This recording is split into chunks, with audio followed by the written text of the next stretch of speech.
First of all, I would like to thank the alumni for the kind funding which has enabled us to set up this IoT Tinker Lab.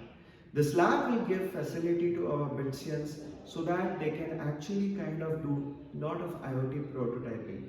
So it will not only give facility to the students that they can tinker and they can kind of build various IoT things, but we would also have a great focus on helping them build startups. So many of our students, they have very good ideas, but what at time gets lacked is that they don't have sufficient mentorship. Also, they don't have that particular kind of environment where they can come together, they can actually share each other's experience and so on. Specifically in this particular area of IoT, we want that this IoT Tinker Lab creates that particular kind of impact.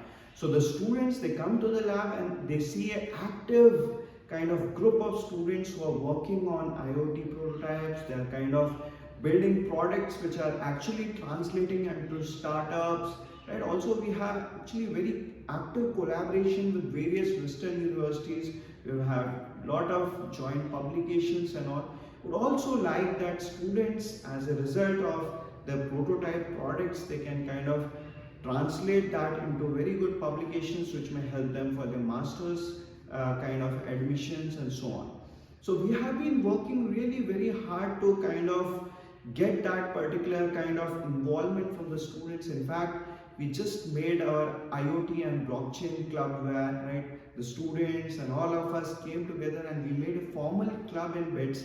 We have even started hosting workshops, seminars, invited speeches and all. So through all these particular kind of things, we want to make a very, very vibrant kind of environment where students not only they get to learn, that means as mentors we'll be teaching them IoT, we'll be guiding them in their products, right, attending kind of facilitating various kind of talks and so on.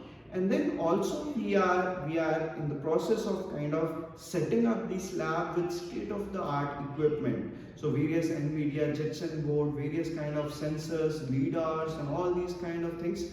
So we have kind of procured most of the items, they have come, and then we are in the process of setting up the lab. So we hopefully, right, within 1 month or 2 months we'll be done with all the initial procurement, and then based on that we'll be able to have the operations of the lab starting full-fledged.